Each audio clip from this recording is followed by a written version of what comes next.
Welcome to Two Millennials and Mom, where we bring you engaging conversations and respectful disagreement across the social spectrum. Injected with the quirks of everyday life. Curl up as we navigate the complexities of this modern world with all the humor and warmth we can muster. And the occasional gentle ribbing. We're glad you're here. Happy listening. Hey, welcome to Two Millennials and Mom. Today you have one millennial and mom, because our male millennial is out sick and we did not want to skip a week with you guys. So while he is out sick, we are raging against the patriarchy. Girls Gone Wild. I have my Earl shirt on, so I'm ready to go. I think you need to explain a little bit more about what that is. Okay, so my shirt says, some of y'all don't know what happened to Earl, and it shows. And it's a reference to the Chicks song where Earl's had got to die. Yeah. Yeah. And I saw it and couldn't resist it. And it's one of my favorite t-shirts. I love that. I love that. So, like I said, we are talking about all kinds of weird things having to do specifically with women and girls today, and all of the double standards and the lies that we're told growing up and as adults, that this is what a woman is, this is what a girl is, and why they're a bunch of hogwash. That said, we also have to warn you that Cole has reserved the right to come back with his personal rebuttal. He has a general idea of what it is that we're talking about, but it should be fun. I'm also kind of laughing because we've been warned that you and I tend to go off the rail a little bit, and that Cole is our calming, which is really comical because he's the one that I would say is the most Emotionally charged. Well, that sounds weird, but I would call him the most radical. Interesting. Yeah. I hadn't thought about it like that. So when you say, oh, you need him to calm you down, I'm thinking, that's interesting. Why? We don't need him to calm us down. We You don't need him to stifle us. Okay. So, how many of you remember thinking 30 is ancient? I don't ever want to turn 30. That's so old. Me too. Totally a lie. So today, like I said, we are breaking down the biggest lies, myths, and the bogus rules, quote unquote, that we were told about aging and beauty and feminism, what we believed and what we rejected, as well as what kind of still lingers and why. So we're going to dive in. It should be fun. So I'm going to say I had a much harder time when your dad turned 40 than I did when I turned 40, because he's 5 years older than I am. And so I thought, oh my gosh, I'm married to an old man. And then when I turned 40, it wasn't that big of a deal. Did you have any age that you kind of freaked out about? Yeah. 60. Really?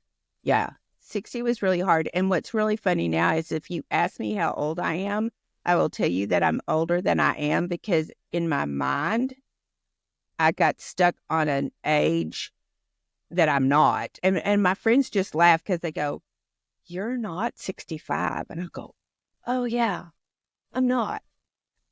That's so and I don't know funny. why, but it's been that way for years.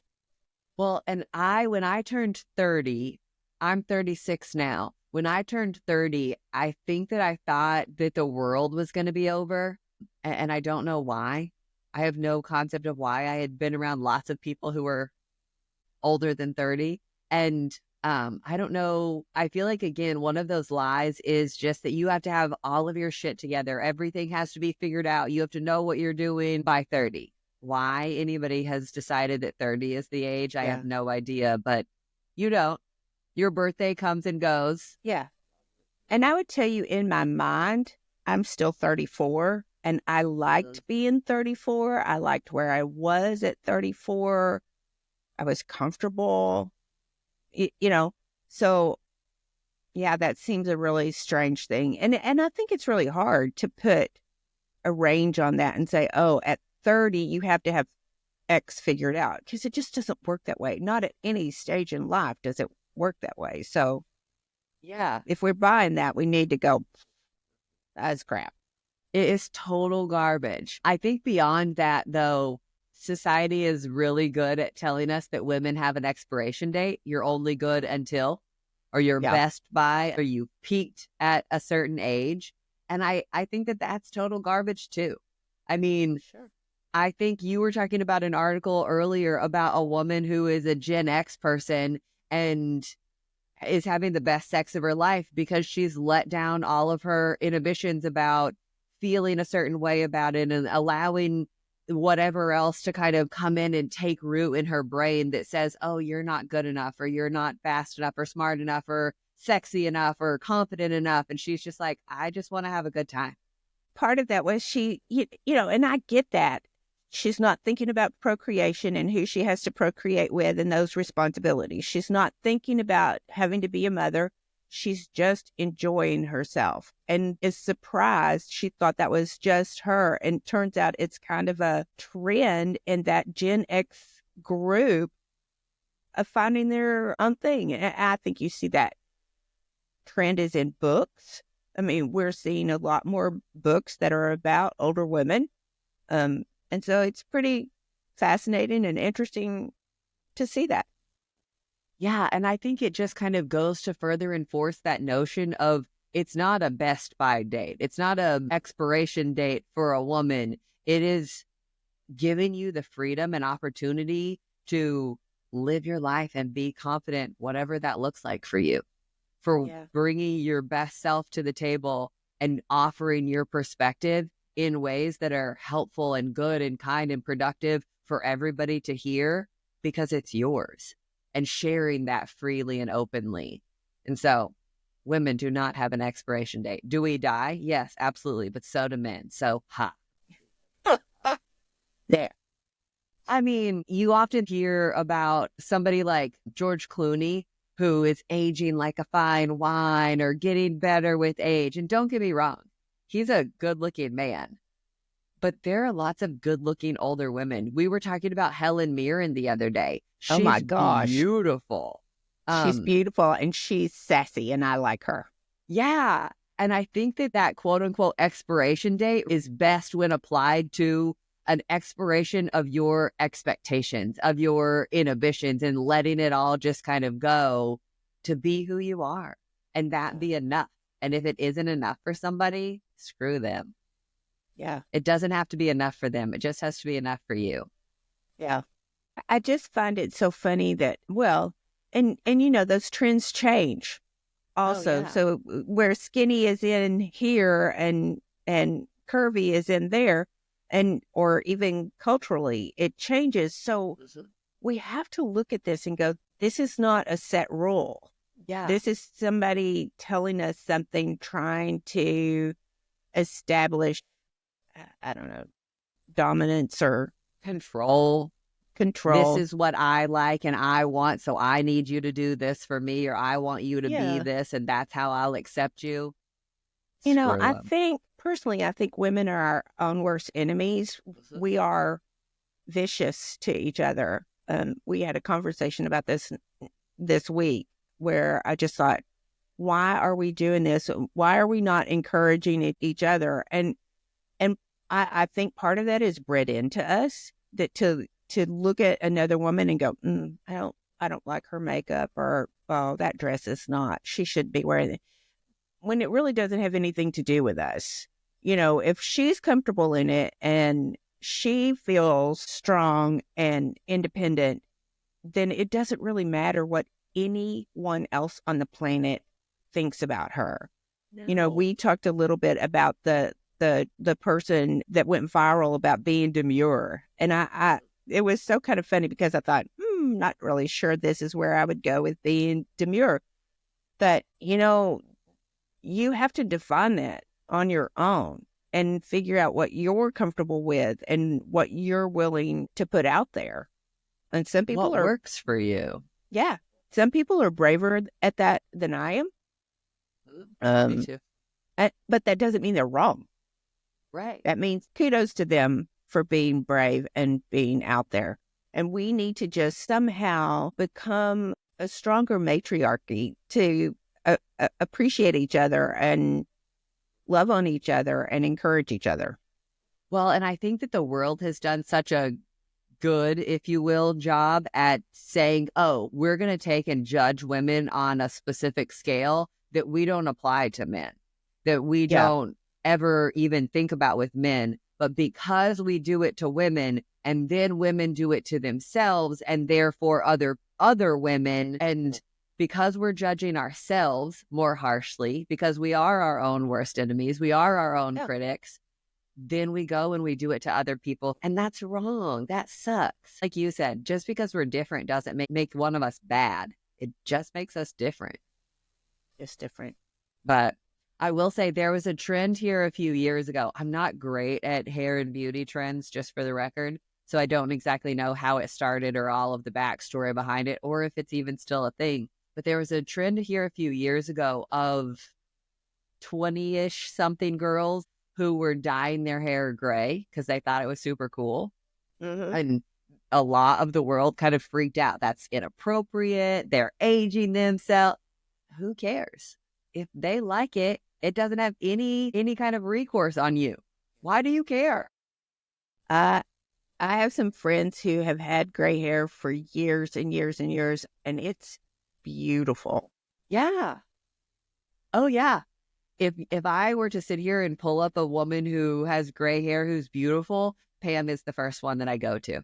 Your sister. She has, and absolutely rocks it, but she has the most beautiful gray hair and looks so beautiful wearing it. I couldn't even imagine her with any other color hair. It suits her flawlessly. Oh, she'll love hearing that. Well, Helen Mirren again is beautiful. Freda has had gray hair as long as I've known her, and she's always been beautiful with it. Yeah. I think that gray hair, don't care. If you want it and if you like it, cool. I also think, Mom, I'm really curious as to your opinion on this. If you're doing something or want to feel more confident about yourself, and that is Botox or dyeing your hair or getting a boob job, whatever it is, good for you. Be my guest. Who am I to judge you and say, oh, well, that's wrong. Oh, that's inappropriate. It's not my body. It's not my confidence. Get it, girl. How can I help? I think that my only caution there is that you do it for yourself. You don't do it for somebody else. You don't go get a boob job because whoever you're dating wants bigger ones. Will like you better. Yeah. Right. If that's the case, you need to get rid of him. Yeah. Because that's not where it comes from. That's not, if he's not looking at your heart and your mind and liking that, and he needs that exterior part of you to look better, I think that's you not need to enough. Get rid of him. Yeah. That's not enough. That's not enough of a reason to go and change your body. Do it for you. Good call. But I have friends who've done that too, and it made them feel different about themselves, prouder of themselves. That's awesome. Go for it.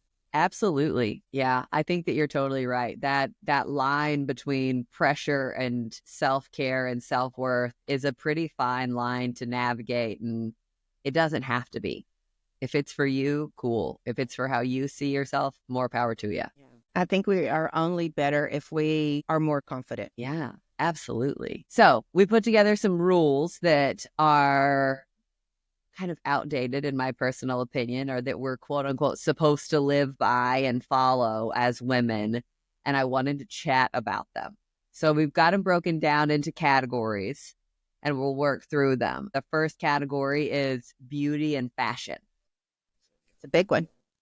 It is a big one. It is a big one. But we talked about this. You said something the other day about someone else. It was a man. I can't remember. And it was talking about, maybe it was Tiger Woods, about they were wearing white pants or something. And you're like, well, he's not supposed to wear white after Labor Day. Here's my question. Who the hell decided on that rule? I have a little bit of history on that. It was actually from the 19th century, and affluent people could wear lighter colors. And so it showed their affluence when they wore the lighter colors. That doesn't say when. And it changed again then around the 20th century. But it was to separate themselves. It was a deal of affluence. And there's some practicality to that. White clothes are generally cooler or lighter. And so if you're wearing them in the summer, it makes more sense. But the consensus these days is that's hogwash. You can wear white whenever you want to. In fact, Coco Chanel was one of the first people to incorporate white into her wardrobe year round. So I guess if Coco Chanel can do it, we can do it. Yeah. I was really being funny because it was very odd for me to see a man in white pants. Yes. Is what made me make my supposedly funny comment about that. Yes. Well, and I also think that going back to, you said something about affluence and all of this, and it's supposed to kind of designate those. If you're talking about somebody who is more affluent, who is doing probably less work with their hand and less dirty work, if you will, white is easier to get dirty. And so the opportunity for it to get dirty, well, I don't have the opportunity to get dirty. Because is that not just the patriarchy again, just coming in and screwing with us? This is how we want you to be, and this is the place that we want you to stay in. Ugh, gross. Long hair after 40 is inappropriate. I think that's funny because there's another one about you can't wear short hair and be sexy. Right. So, I mean, it's almost like we're just going to put so much criteria out there that you'll never be able to fit in the right place at the right time. Absolutely. And then you've got these rule breakers. I mean, think about all of the chatter that went around when Angelina Jolie was G.I. Jane. Isn't that who it was? And had a complete bald. Who was that? That was Demi Moore. Demi Moore. When she was complete, like, shaven head. I mean, and she was just as sexy as could be. Like, good for her. Way to rock it. But I think that you're totally right. We have put so many parameters in place. It's impossible. And there are exceptions to that. I mean, if you want to talk about long hair, talk about Cher or Christy Brinkley. Mm-hmm. Nobody fusses about their hair being long, so leave mine alone. I'll do what I want to. Yeah. I mean, and what does that say about somebody who's offended by your hair length? It would be very easy to offend them with other things. Okay. Women over a certain age shouldn't wear bold makeup. So I wonder what that means. What would you consider bold makeup? Is that red lips and eye makeup? Or I think it could be. Blue eyeshadow? I don't think anybody should be wearing blue eyeshadow. But again, if it makes you feel good, rock it, girl. Who cares? What purpose does being upset with somebody about the color of their eyeshadow serve? Yeah. So I don't even know how to define bold makeup. Yeah. Okay. The next one is after a certain age, you need to dress age appropriately. Who's going to come after you? The fashion police? Well, and again, what was maybe age appropriate to my grandmother in her 60s is nothing that I would wear in my 60s. We were talking about this just last night. Do you remember the show, The Golden Girls? Sure. And those women. So Estelle Getty, who was the mom in that, the oldest member, is the youngest cast member. Oh, I didn't know that. Oh, yeah. And they were like 62. I didn't think they were that old. I thought they were in their 50s when they were recording that. We looked it up last night and they were like early 60s. B. Arthur was the oldest. But still, when you think of an old lady, you think of the Golden Girls. Gray-headed and wearing their little track suits and all of this, which again, totally cool. That's what you want to wear. No big deal. But when did the time of, how do I say this right? Your age? I feel like the visual indications of an old woman are totally and completely different today. Now, Betty White in that show was gorgeous. She looked the same when she died at almost 100. I'd say Betty White looked good the day she died, I think. Yeah. And so I don't think that there, again, serves any purpose to, well, this is what a 60-year-old is supposed to look like. Well, they don't all. You brought up Christy Brinkley a minute ago. How old is she? Gorgeous. Yeah, she's nearly 70, I think. Yeah. And it's beautiful. And it also makes me think of, do you remember it was here probably 10 or 15 years ago when it was a female who was appointed to one of the C-suite roles at GM, General Motors. She might have even been the CEO.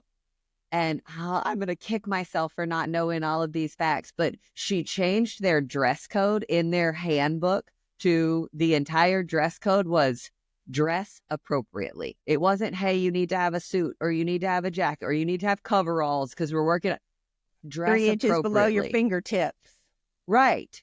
It was whatever is appropriate. And she got so much flack for it. And then they did some studies after that. And she had a ton of managers who immediately pushed back. Well, people aren't going to give them the opportunity to be appropriate. And then you can correct from there. And it was so incredibly successful. People felt empowered and trusted her that much more because she trusted them. She trusted them to do what was best for their role and their position. Yeah. I will say this, after COVID, I mean, because all of us changed how we dressed during COVID. Yes. And leggings were day to day. That is not how I dressed when I went to work. Right. And so mine has definitely changed working from home. And there was a point in time where I really thought, oh my gosh, I have become my grandmother. I'm wearing the same pants every day. Because my little grandmother, who lived to be 94 and made her own clothes, wore her little double knit slacks and her little simpsy shirts, every day. It was the same outfit every day. And even though the outfit wasn't the same outfit, I was doing the same thing. I was wearing the same style. Uniform. Every day. And I thought, uniform.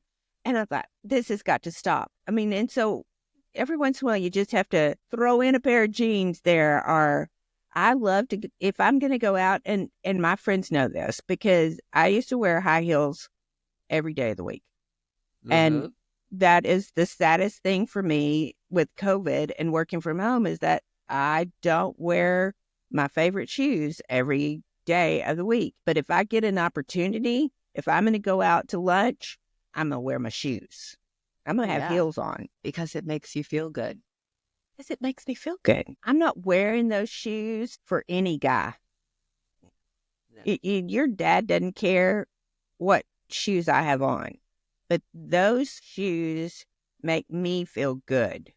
They make me feel positive and confident. And so I'm going to wear those shoes. I love that. I was thinking back to the death and mortality episode. That was one of the kind of surprising things for me, was when Cole said something about wanting to have something of yours that reminded him of you. And he immediately, without hesitation, without question, was, I would want a pair of your high heels. Because that's how I remember you. That's how I think of you. Yeah. I love that it happens to be something like that was for you building your own confidence. I think that's cool. It was. Yeah. Okay. The next one is, if you don't wear makeup, you look tired. That may be true. Or it could just be my face. That's just what my face looks like. I mean, I do think makeup enhances my appearance. I mean, you laughingly talked about us getting on here without having, but it's an enhancement that I feel comfortable with. And so, and it's not much. Yeah. I'm not caking it on. So I do think sometimes it can enhance us, and it can make me feel better about who I am and what I'm doing, but I'm not doing it for somebody else's benefit. Right. I would be completely fine without any makeup as long as I have mascara, because I feel like my eyes sink in and you can't see them.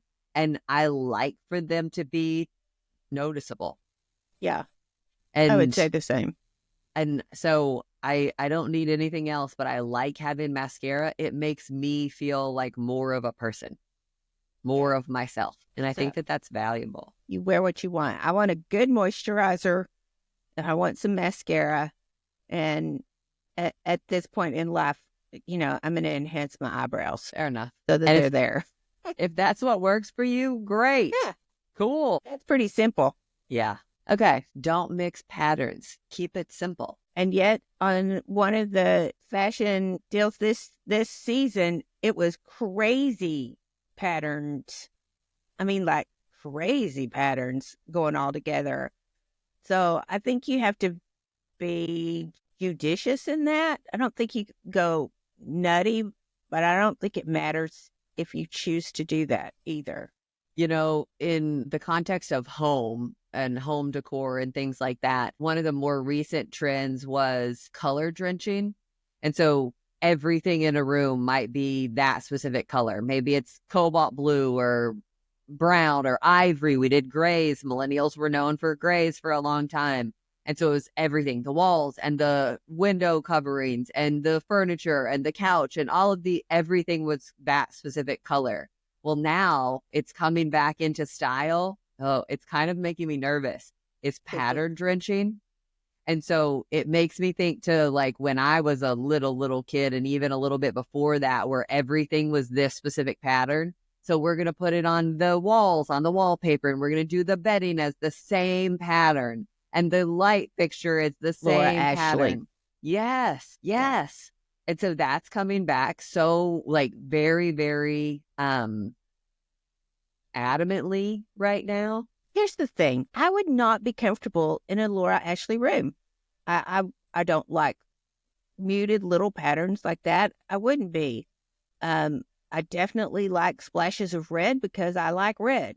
So I think we have to come to a point where we are confident in our own choices and we can incorporate new trends as we want to, but it shouldn't become mandated.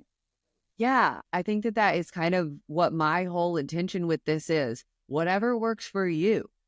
It's Exactly. cool. While pattern drenching may not be my favorite thing or red may not be my favorite color, if that works for you, that's not true. I love red. I don't have a favorite color, but I love red. Thank you. Obviously. But if that's what works for you and what makes you happy, it has zero impact on me. And to stop allowing myself to be impacted by the choices of somebody else that don't have any hold over me. Like, why? What is even the point? Gosh, it just makes me kind of crazy. Okay. Older or bigger girls shouldn't wear crop tops. Are you offended by belly buttons? Like, who's ruled that belly buttons are offensive? You had a friend who was a plus size model and she was beautiful. Yeah. And I don't ever remember seeing her when I didn't think she was an absolute knockout. Yeah. And I think she could have worn a crop top and I wouldn't have questioned that because she was, and I remember having you ask her at one point, hey, can I do my makeup? Am I too old to do my makeup like this? And she was like, absolutely not. Do it the way you want to do it. Yeah. And so with anyone, skinny girls, mid-sized girls, curvy girls, there are things that look good on you and there are things that don't. But it still comes down to what you feel confident in. So if you are confident in your belly button hanging out, I will say I wish when I was younger, I would have known that was my best body. And I think I would have flaunted it a little bit more. Oh, yeah? Just for fun. Okay.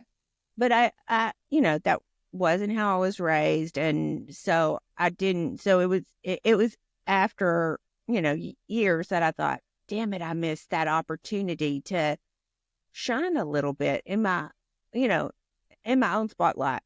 In your body that you were proud of. Yeah, I didn't even know to be proud of that body back then. Yeah. Yeah, I didn't have that clue. And so I regret that I missed that phase. Yeah. Because it changes. And that's the thing. All of these things are little phases in your life. And so if you want to show your belly button, go show it. I am also going to say, I went to a party the other day and there was I guess it was a prom going on. And all of the dresses were super, super short.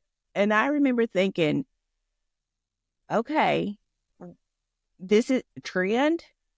But at the same time, I thought, how do you sit down? How do you move in that? And how are you comfortable in that at a party, dancing? And it wasn't like a dress up deal. And it was 100% of the dresses were short. There was no individuality there. There wasn't somebody who thought, I don't like that style. Everybody was wearing that dress. And so you just kind of think, we've lost some individuality here. I think that that's really easy to do as teenagers, though. You have no concept of what is really important and what really matters. And you're just trying to fit in, not stand out, because the moment that anybody stands out as a teenager, it gives you something to kind of pick at and poke at. And so I get that too. It's not real. It's not real. You can be exactly who you are. But at the same time, kids are mean because somebody different is scary. That's true. Okay. We're going to scoot on to personality rules. Ooh. These were some of my favorites. Yeah. Be nice, but not too nice. You have to walk that line between being polite and being a pushover. Yes. Or being too big. Or being too bitchy. Absolutely. It makes me think of there are tons of videos and kind of studies and research scenarios and situations where a woman is walking down a street and construction workers are catcalling her. She can't react because anything she does is wrong. If she says, "Oh, thank you so much," now she's arrogant and full of herself. If she says, or she's inviting something. Yes, absolutely. She can't just accept the compliment. If she says anything like, "Hey, that's inappropriate," or "Hey, I would prefer that you not do that," now she's a bitch. Yeah. And it's like, well, it's her Uptight. body. Who gives you, uptight. Who gives you the right to dictate how she feels about her body and how that is manifested in her life? And why does any man think a woman needs his approval? Because that's the way that it's always been. I think it comes down to that. A guy catcalling to a woman is really intrusive and invasive and unwarranted. And so I think it's really interesting that it's the women who get in trouble for this because they're either arrogant or bitchy about it, when in reality, if the guy hadn't done anything, then there's not anything to be arrogant or bitchy about. Right. She's just on her way to somewhere else. Yes. It's not necessarily the woman's responsibility. Yeah. I mean, again, I think that people talk about kind of walking that fine line, that tightrope. It doesn't have to be a tightrope. It doesn't have to be at all. And like you said, you could just completely avoid the situation altogether and not put them in it. Yeah. Always an option. And it's totally different for a man to come and say to me, "You look great today," or catcall. Yeah. Those are two different things. Well, and I think that so much of that, especially the catcall scenario, is based in so little, like such shallow knowledge. It has nothing to do with whether or not she feels confident. It's just, I like the way your tits look in that shirt. Yes. Was I not supposed to be that blunt? You're fun. I'm just saying, like, yeah, it doesn't take into, I saw something here ages ago about introducing your friends, especially female friends, not as, "Hey, this is my mom, Mecca, and this is what she does for a living." It's, "Hey, this is my mom, Mecca, and she's one of the funniest people you'll ever meet." It's talking about their hearts and their personalities and using that as their qualifiers. We don't have to talk about what she's done or how she's made it through this specific schooling or why she's great at her job. That's not who she is. Why don't we introduce her as who she is? And I think that it's the same thing. Like, those catcalls are based on what you can see on the outside and nothing else. Yeah. And at the end of the day, the stuff on the inside matters a whole lot more. That's not to say that the stuff on the outside can't play a part in that. I'm feeling frustrated today because I didn't understand this concept, so I'm going to put on my really cute shoes and do my hair in this specific way because it's going to make me feel better and pick me up. Cool. Great. But it's all about what's on the inside first. This is one of my favorite ones. You can't be too smart. Yeah. It's intimidating. You can't be smarter than men.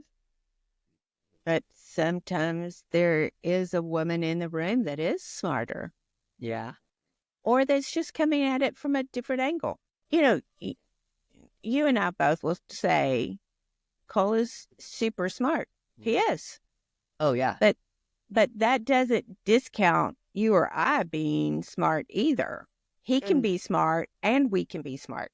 Yeah. Well, and also I think that we can have wisdom and smarts in different avenues. You can Absolutely. be emotionally intelligent versus knowing exactly how quantum physics works. Like, it takes all kinds. Yeah. And nobody is perfect because they're not smart in every single area. So why do we need to criticize somebody for not being smart enough in this particular area? And what would it be if we actually gave everybody credence at what they are smart about and listen to them? If you're going to take and discount 51% of the American public because they're women, you've just lost 51% of your capability, potential. Oh, yeah. For So- what? For what reason? You accomplish nothing in that. You really only lose out. Yes, it's true. Don't be too loud. I think I got this one as a kid a lot, that I was too loud. And I think there is a way to learn to temper your volume, but I don't think that you should have to temper your thoughts. I think that that's true. And I think that there's a time and a place on when it is appropriate to share those things. Sure. If you are sitting at a funeral, if you have the world's funniest joke, is now really the best time to share it with everybody, to shout it from the rooftops? And you could make a case for comic relief, and there is a case where that is absolutely needed and necessary and appreciated, but it's not all the time. And so I think that kind of goes back to what I was saying a second ago about that emotional intelligence thing, knowing when it is and isn't appropriate to put that on display. Agreed. Smile more. You ever heard anybody tell a guy that? No. Every now and then I'll say it to somebody like Ryan, ironically. Like, oh yeah, you should smile more. That'll make everything better. Just smile more. Because that's, going to improve everything. Okay, Callie, you're not supposed to swear. It's not ladylike. This whole episode is about lies, and I am classifying that as a lie. We worked on an episode kind of here in the future talking about swearing, and I'm really, really curious to get into that with you and Cole. But it's talking about swearing being a sign of intelligence. Well, Cole has used that excuse for years, and there is some research that backs that up. There is. So maybe But it it's not doesn't say- ladylike, but maybe ladylike isn't my goal. I don't think you have to always be ladylike. I'm not even sure if you use that term. I'm not even sure if that's a positive term anymore. Yeah. I was just going to say, number one, who defined it? Cough, cough, the patriarchy, cough, cough. And number two, who gets to be the judge of that? What makes you ladylike and why is that so admirable? Yeah. There's an old saying about nice ladies Rarely make history. rarely make history. That's it. Good job. Yeah. I don't remember who it's attributed to, but Yeah. I mean, and again, it depends on your goal. Is your goal to make history? If that's it, cool, great. But here's the thing. It shouldn't be eliminated to affect history just because of your genetics.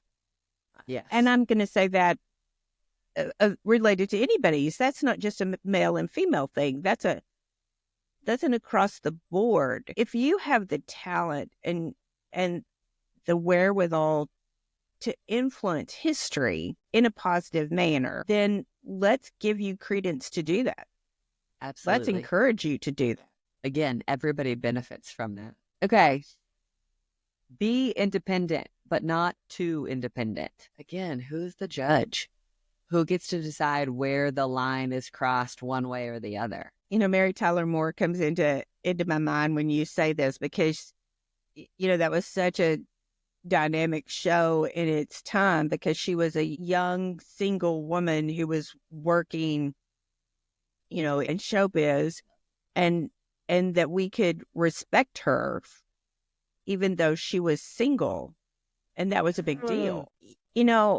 I've had a friend who was told that it was the husband's responsibility to take care of the wife, the finances and all of the day-to-day things that go on. And okay, but what if the husband dies? And then you have a woman adrift.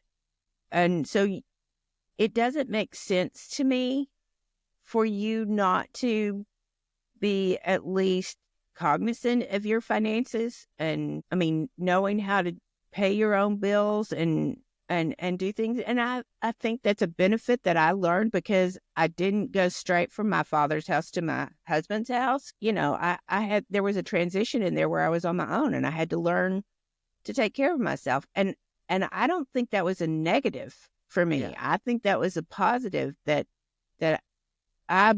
I did bring into that relationship later on, and even into raising my children, because it's not always easy and it's not always one person's responsibility. It's a real shared responsibility that we should all have. So I think you need to be independent in some ways. I'm going to say this. I think if you're a couple, you need to have things that you do on your own. I don't think you should expect that everything you do together. Somebody's going to end up being really unhappy in that. So you need to have things that make you happy on your own. Absolutely. And it makes me think you were talking about the first major female CEO, and the reason that she became the CEO was because her husband died. Yeah. And yeah, Katharine Graham. Yeah. I just can't sit here and think about what was she supposed to do? Just defer to the next man because of her genetics, because of a choice that was made by the universe for her long before she was even a semblance of a human, much less a woman. And what makes her so inferior? A chromosome? And she did an amazing job. Lots of people thought she did. Yeah. For a long time. So I just think, again, we don't want to cut off that capability, that influence. It's there and we need to be using it. Yeah, leverage it to your own benefit. The whole world should. Yeah. Okay, we're switching gears into relationships and expectations. You'll just know when it's the right person, will you? Is that really true? And that's not to say that there are people that didn't know, that they immediately didn't know, this is my person, this is who I want to spend the rest of my life with. That's totally cool. But that doesn't mean that they haven't put in the work, that they weren't going to have to put in the work to make their relationship successful and thrive. Relationships take work. And I don't really care what kind of relationship you're talking about. A relationship with another person, no matter the gender, still takes work. A relationship with yourself still takes work. A relationship with your coworker or your boss or your congressman, it all takes work. You're not going to just know. And if you don't just know and you actually had to put in the work before you knew that was your person, that's cool too. Yeah. I think that's just a fallacy. I think it makes it too simple. I'm with you. You have to work to figure out about other people and how they fit in with you. So I don't think they just automatically appear. I don't think there's one soulmate that, you are lucky enough to find. Right. I mean, it's not a perfectly carved out puzzle. And this goes here and this goes here. And it's always constantly moving and fluid. Yeah. And you get to be a part of that, which I think is kind of the coolest part. You get to decide and design what that looks like for you and what you want that to be and what you want to get out of it and what you're willing to put into it. So following that, don't be too picky. I think especially if you're considering a life partner, you should be very picky. You should be looking for somebody who sees you and recognizes you and appreciates that, who wants to put you first as much as you want to put them first. I will never, ever tell you that it's a 50-50 relationship. It isn't, or at least it has never been for me. Your dad and I both work pretty hard at our relationship. And sometimes I fall down on the job and sometimes he falls down on, and so sometimes, one of us is doing 75 to 100% while the other one is catching their breath.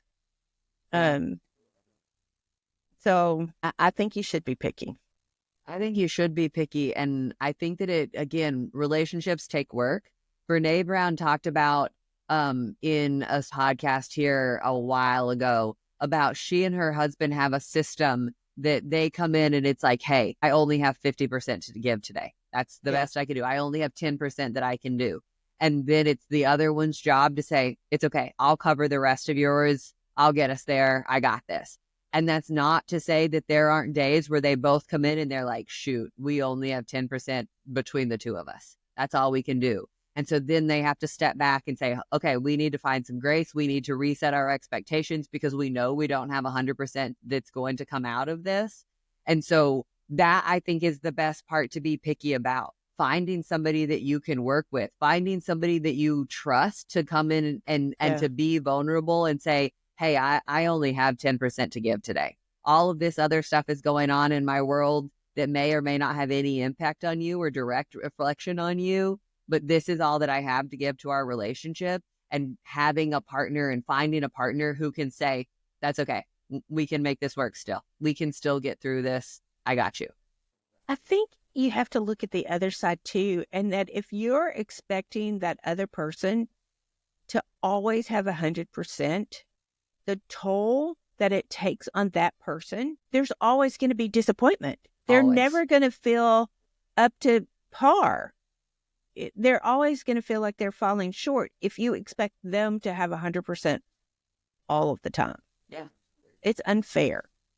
It's unfair, and it's also just completely unrealistic. Yes. Nobody can give 100% 100% of the time. You have to recharge and regroup and reinvigorate your own soul. Okay. Women should play hard to get. This is one that just leaves me irate. Why can we not just communicate honestly? This, in my personal opinion, is like the absolute epitome of inefficiency. Which is irritating to me in any capacity. I like efficiency. I like things to move smoothly. I like them to be efficient. And so to sit here and start playing this tug of war of lies with somebody else, with a partner, to make them feel one way. Starting a relationship with manipulation doesn't bode well for the relationship. Yes, exactly. So weird. We could just communicate effectively and efficiently and be content with ourselves, accept truth for what it is, and make decisions based on that. Wouldn't it be nice if we were all able to be confident? Yes. And I think that the whole world would be a better place. Yeah. It would take a lot. Mm-hmm. I mean, because all of this comes in, and even if you're feeling relatively positive, all of this is hitting you from all different directions, from books, from media, from, newspapers, from friends to school to work. There's a constant bombardment there. And if we could take some of those messages away to just allow people time to go, I'm okay, I'm good enough, would be amazing. I agree.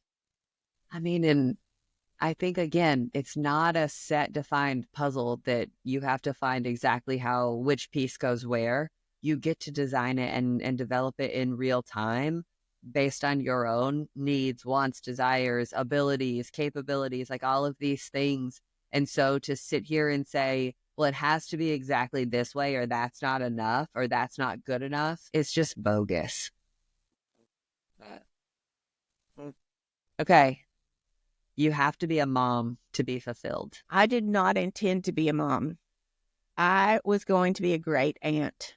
I had no interest whatsoever in being a mom. Now, has it been one of the greatest joys and one of the greatest hardships of my life?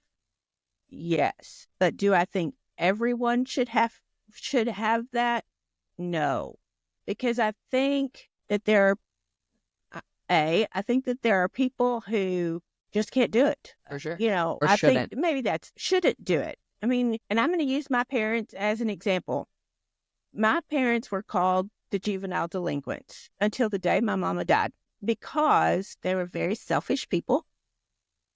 Why they had children, I will never, ever know. And my sister would say the same thing. You know, I think they did it because that was the expectations. You got married, you had kids, you had a life.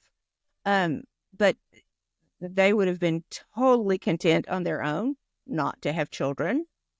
I think they probably would have been happier not to have children. They certainly didn't always devote the time that you need to give children, and neither have I. I mean, I fall short of that. I think every parent does. Yeah. So I think there are some people who would be happier not. And at the same time, I think if you want to have children, it should. Yeah. And that it doesn't have to look traditional. I think that there are women, look at Shonda Rhimes. Shonda Rhimes has children that she did not have naturally, that are in her life that you know that she loves and adores those children, and that was right for her. And so I don't think that means you have to have a spouse. I think it's harder if you don't have another person. Sure. To share that load. To share that burden with, that time with. I mean, I am very, very empathetic for single parents because I know that there were days where your dad may have walked in and I went, I'm done. They're yours right now, and don't mess with me. And, you know, I had to walk away. And maybe that's bad parenting on my part, but that was the reality of our life, is that sometimes you just needed a break. And I think you do that from lots of things. So I think you have to answer that to yourself. And if that's something that you really want, you find the way to do that. But there should be no shaming, and it doesn't take away from a woman being a woman if she chooses not to have children. Yes, I agree. So I think that we have one more kind of section that we should tackle. And I've been calling it the classic gaslighting narrative of women are too emotional. I feel like we hear that in so many different facets of life and society. And I think that that's hogwash. Do you think it's as common today to hear that as it was maybe when I was growing up? Has it changed? Has it gotten any better? I think that it has almost become a punchline. I don't know how prevalent it was at the time when you were growing up, but I think that we have kind of turned it into a bit of a joke these days, and that has helped us better accept that that's not the only answer, option, choice, reality. And I think that that's a really good thing. I think we've kind of navigated it with some humor and some levity. And so you will see it. Somebody will post a politician doing something outlandish, throwing a fit about something, and there's always the comment somewhere that's and women are too emotional. Ha ha ha. So what? I mean, and I just don't think that that's always the case. I think in a lot of ways, if you were to be realistic with your view of history, you could talk about how most of the things that have really altered, changed the world have been at the hands of quote unquote emotional men, or men letting their emotions kind of take control, emotionally charged moments. Think about war. I mean, we've got Russia and Ukraine fighting. We're at over 3 years now, and all of that is in the news about it ending.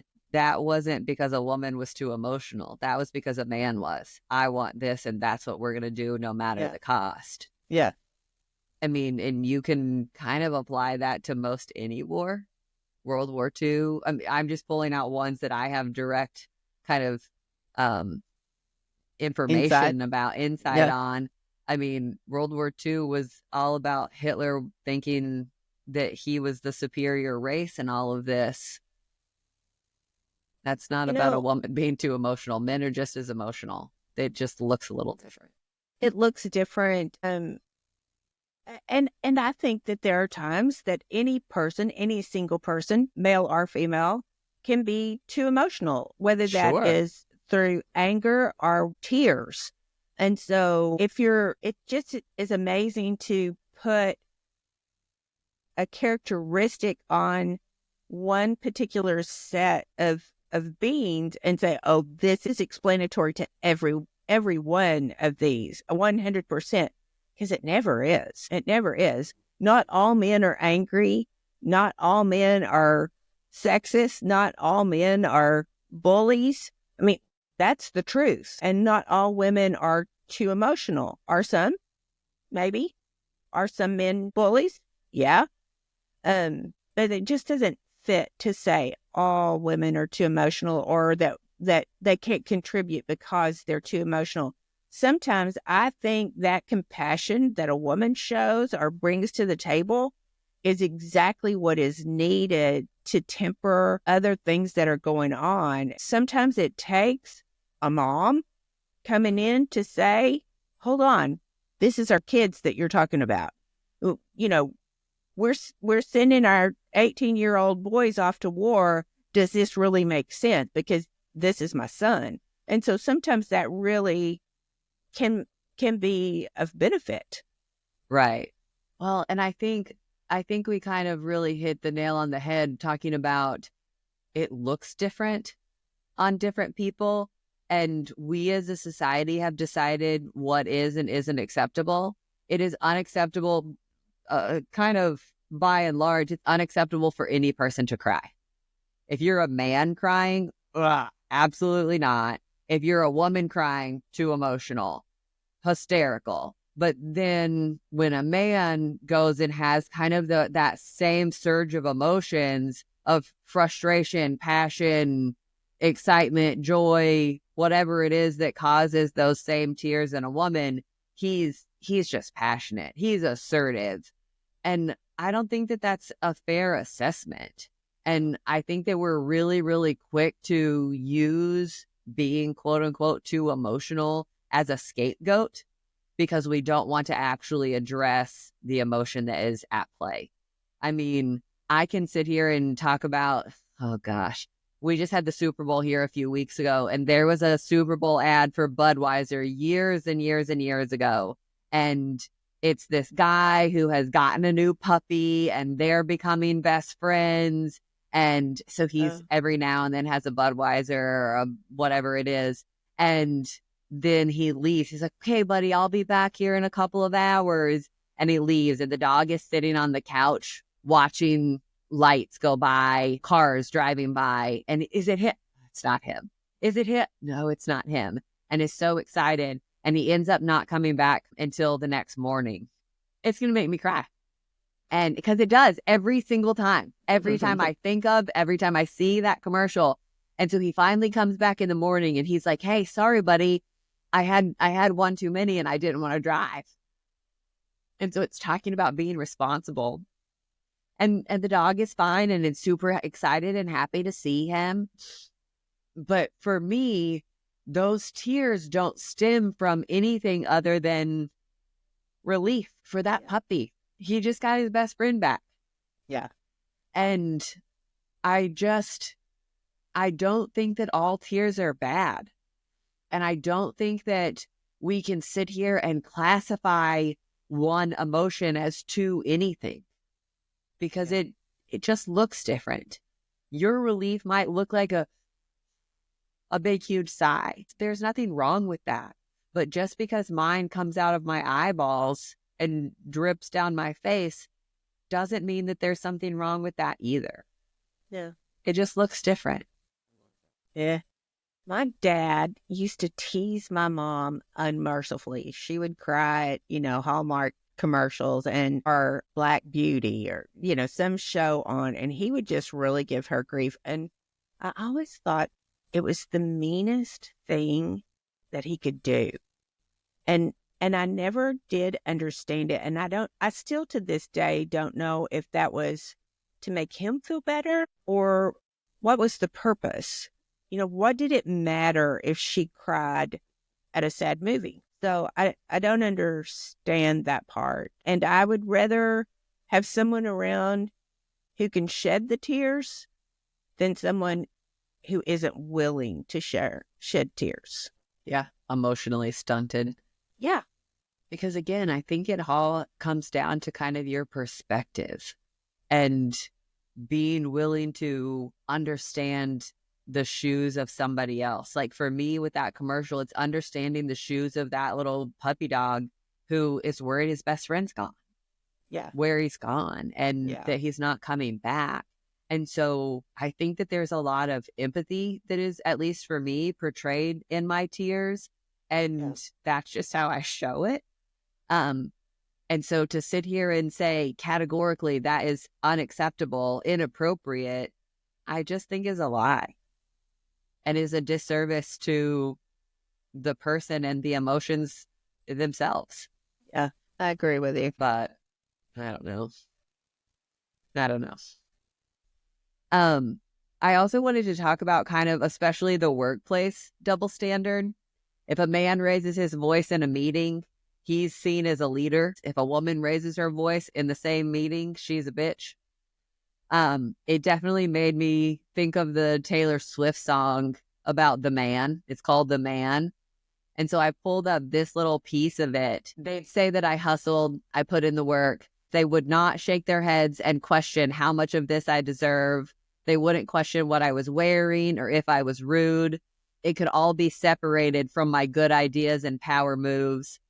And they would toast me. And then she goes into the chorus about, I'm so sick of running as fast as I can, wondering if I'd get there quicker if I was a man. Because if I was a man, I'd be the man. And being the man is the pinnacle of everything. And I just don't think that that's fair. I don't think it's realistic. I don't think that it's reality.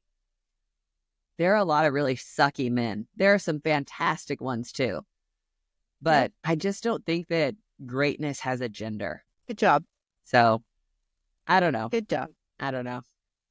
You know, we did talk at one point about kind of emotional intelligence and the myth that women's emotions make them bad decision makers, when in reality, emotional intelligence truly is a strength. It gives you a more well-rounded perspective. It takes into consideration other people besides just you and your needs and wants and desires. That's a strength. And so I think that we as a society need to stop looking at it as this negative, horrible thing. I'm with you. Are there people that are more emotional than me? Yes, of course. Are there people who are sometimes, in my personal opinion, unnecessarily emotional? Of course. There are but also sometimes they've been taught that too. Yeah, absolutely. And I mean, there are also people that I think have different senses of humor than me. That doesn't make them not funny. It just makes them not funny to me. Yeah. You know, and so I think that we have to do a better job of leveraging what the takeaway is from somebody who is different than you.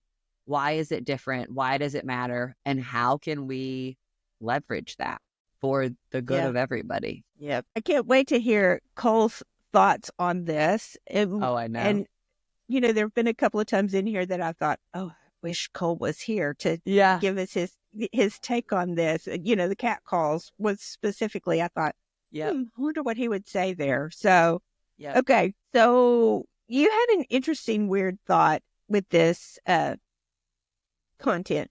I did. So I think we're sitting here talking about all of these lies and myths about that we tell women and perpetuate even as women ourselves on occasion. And so my weird thought was this. I want to kind of look at sexism flipped completely on its head.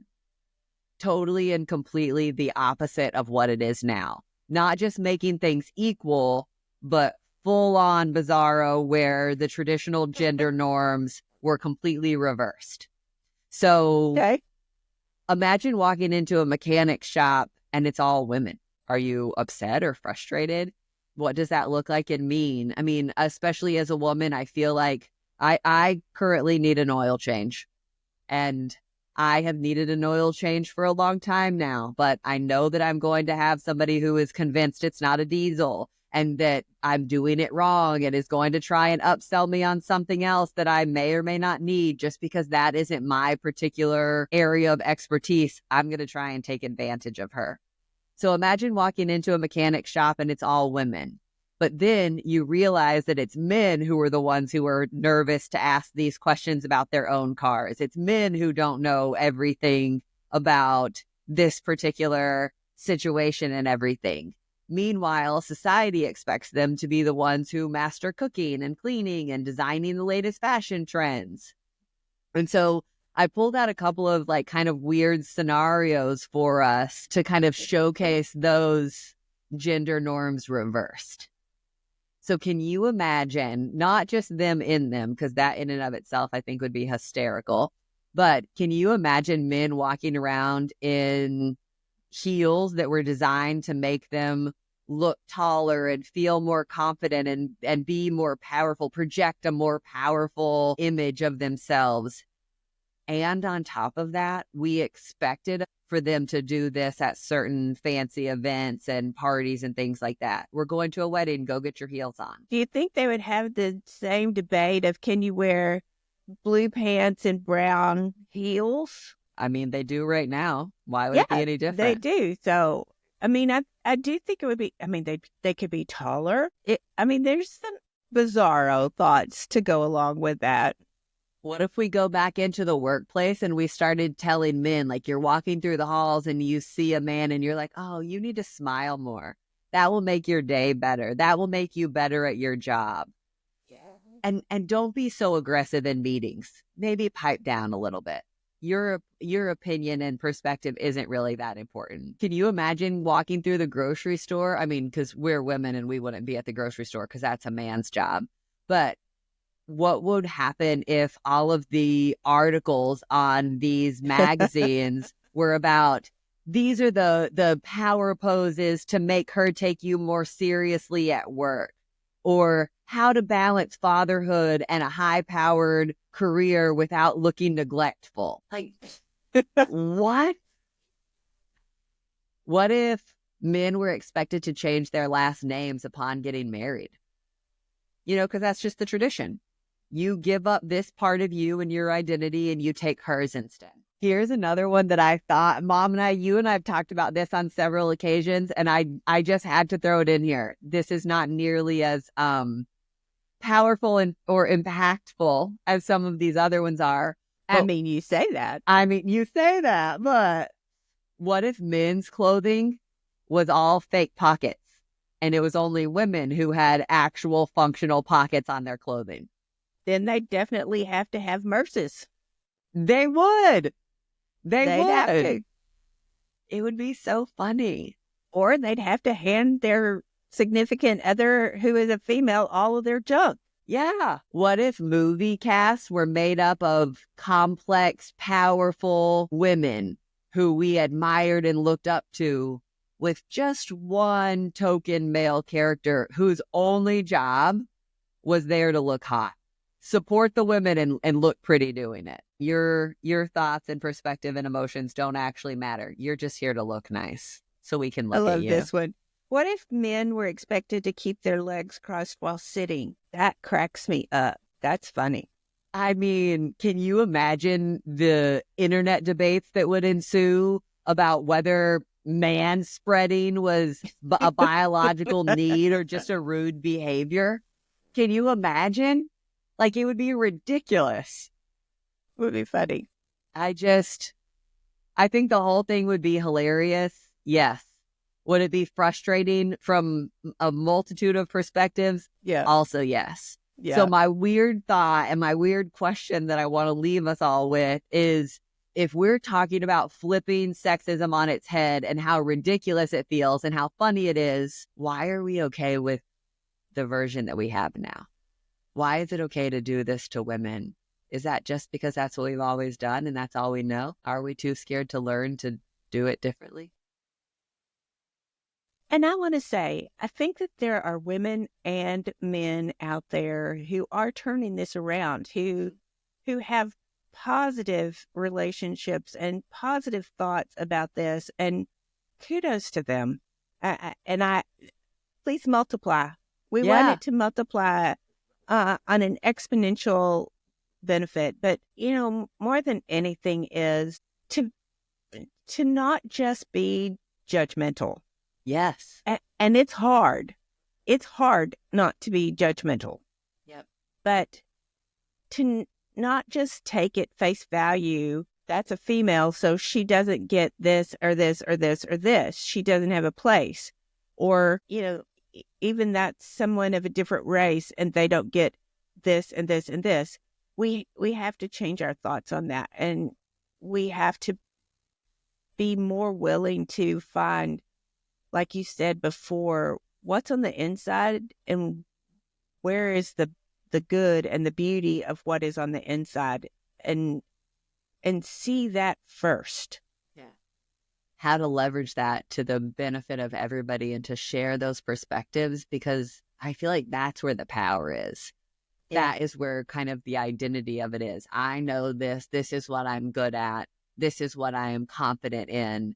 How do I share that so that somebody who isn't or doesn't have that same skill set or knowledge can benefit too?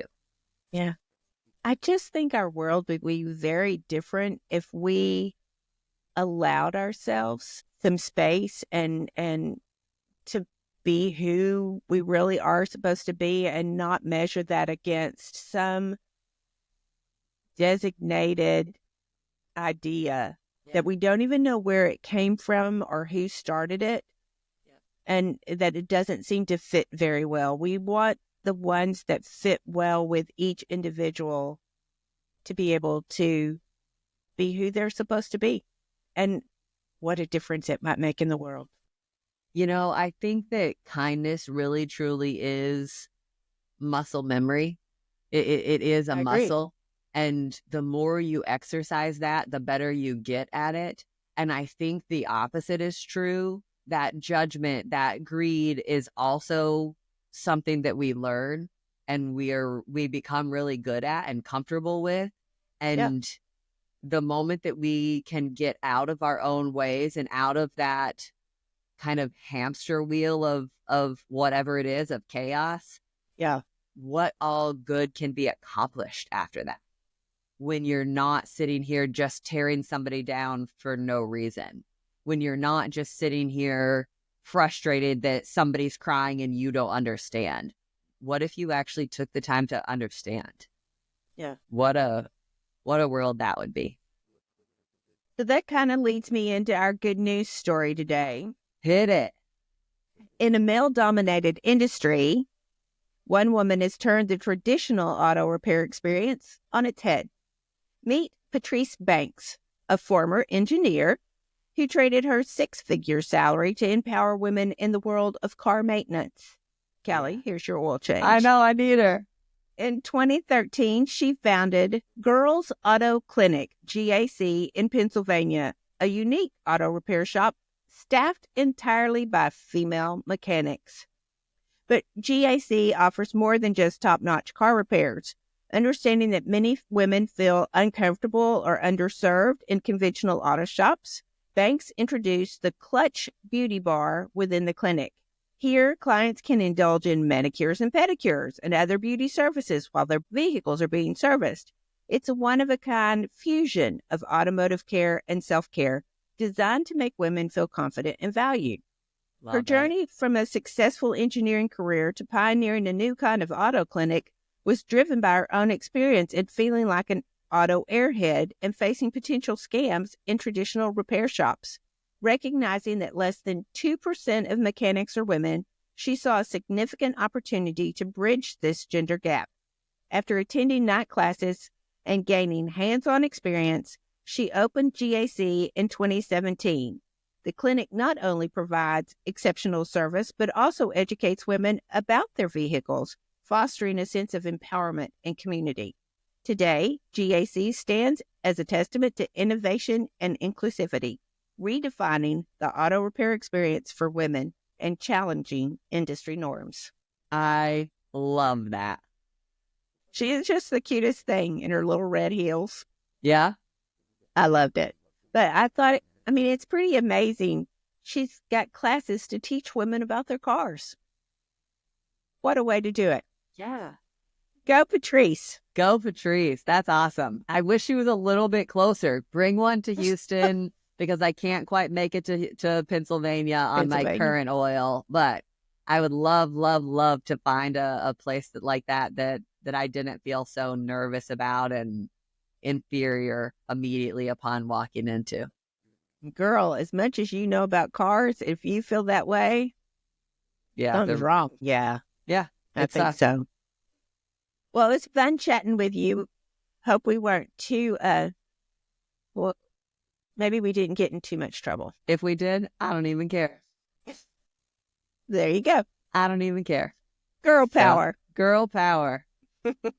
Okay. Well, thanks for taking this time with me, Mom, and exploring this. Don't forget, March the 8th is International Women's Day. Get it, girls. Yeah. You count. You matter too. That's awesome. As always, if you're out there listening and you enjoyed this episode, we encourage you to subscribe, rate, and review our show and share it with a friend. We would really appreciate any kind of support that you guys can lend us. And that's one of the things that kind of helps us keep going and doing this and encourages us to get up and record each week. So we would appreciate it. Love you, kid. Love you guys. Feel better. Yeah. Good luck, boo. We'll see you soon. Love y'all. Bye.